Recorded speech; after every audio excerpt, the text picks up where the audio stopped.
नमस्कार विद्यार्थी मित्रांनो, आज आपण एका नवीन टॉपिक विषयी डिस्कशन करणार आहोत।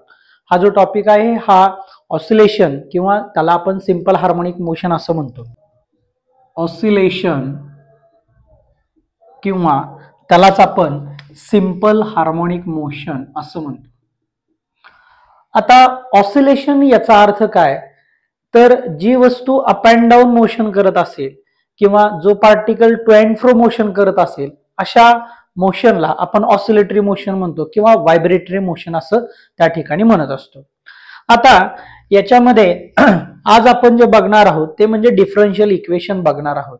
आता सपोज हा एखादा पेंडुलम आहे, ओके, हा अशा पद्धतीचा पेंडुलम आहे आणि या पेंडुलमला मी काय केलं की या बाजूला त्या ठिकाणी ओढलं, म्हणजे तो पेंडुलम आता या पोझिशनला आलेला असेल, म्हणजे इथून इथपर्यंत त्याची काय झालेली आहे, डिस्प्लेसमेंट झालेली आहे। इथं फोर्स लावला, सोडला, हा सोडल्यानंतर हा जो पेंडुलम आहे तो इथं काय करणार आहे, ऑसिलेशन करणार, म्हणजे तो इथं येईल, त्याच्यानंतर तो परत या पोझिशनला त्या ठिकाणी जाणार आहे। म्हणजे हे जे आहे हे त्या पेंडुलमचं काय आहे, ऑसिलेशन आहे। म्हणजे थोडक्यात काय, मी फोर्स या बाजूला लावला पण त्याची डिस्प्लेसमेंट जी आहे ती या बाजूला झाली, म्हणजेच आपण असं म्हणू शकतो force is directly proportional to the displacement. परंतु ही जी डिस्प्लेसमेंट आहे ही डिस्प्लेसमेंट कशी झालेली आहे, फोर्सच्या अपोजिट डायरेक्शनला झालेली आहे, म्हणून त्याला आपण काय म्हणूया, -x असं म्हणू। प्रोपोर्शनॅलिटी साइन गेलं की त्या ठिकाणी एक आपल्याला कॉन्स्टंट घ्यावा लागेल आणि तो जो कॉन्स्टंट आहे तो कॉन्स्टंट काय आहे, k आहे। याला आपण म्हणूया इक्वेशन नंबर 1। आता दुसरी गोष्ट या ठिकाणी आपल्याला काय माहिती आहे बघा, की फोर्स जो आहे तो ह्या डिस्प्लेसमेंटची डायरेक्टली प्रोपोर्शनल आहे आणि इथं या डिस्प्लेसमेंटची जी पॉवर आहे ती पॉवर या ठिकाणी 1 आहे, म्हणून ही जी मोशन आहे या मोशनला कसली मोशन म्हणायचं, सिंपल हार्मोनिक मोशन असं म्हणायचं। म्हणजे इथं x ची पॉवर 1 असेल तर, म्हणजे थोडक्यात जर आपण असं म्हणलं f is equal to -kx⁻n आणि ह्या n ची व्हॅल्यू जर 1 असेल तर त्या मोशनला आपण कसली मोशन म्हणतो, त्या ठिकाणी ऑसिलेटरी मोशन म्हणतो, ओके, किंवा त्यालाच आपण सिंपल हार्मोनिक मोशन म्हणतो।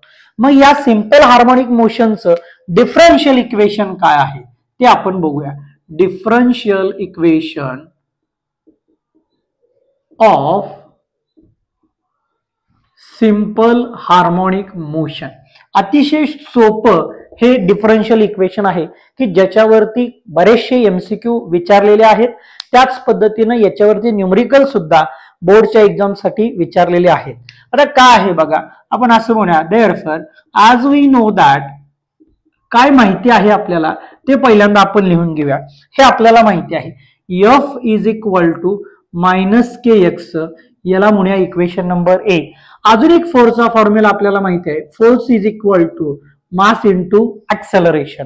आता या दोन इक्वेशनच्या डाव्या बाजू ज्या आहेत त्या समान आहेत, याचा अर्थ उजव्या बाजू सुद्धा समान असणार आहेत, म्हणून आपण असं म्हणूया -kx is equal to mass into acceleration. Therefore आता आपल्याला या इक्वेशन मध्ये जर बघितलं तर या इक्वेशन मध्ये ऍक्सेलरेशन काय आहे हे आपल्याला माहिती आहे।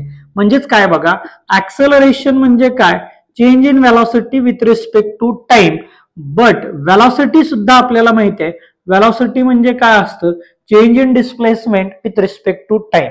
या जर व्हॅल्यू आपण इथं पुट केल्या तर आपल्याला काय भेटेल बघा, -kx is equal to mass into acceleration.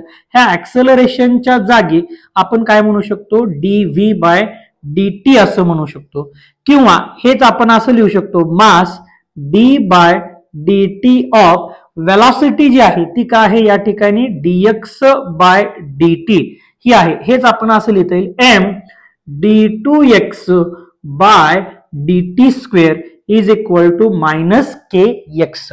हेच आपल्याला असं लिहिता येईल बघा, हे मायनस आहे ते पलीकडच्या बाजूला गेलं म्हणजे प्लस होईल, म्हणजे लिहिताना मी असं लिहितो m d2x/dt² plus kx is equal to 0, हे आपल्याला लिहिता येईल। आता सगळ्या बाजूला जर आपण त्या ठिकाणी m ने डिवाइड केलं तर आपल्याला हे इक्वेशन कसं लिहिता येईल बघा, d2x/dt² plus k/m into x is equal to 0.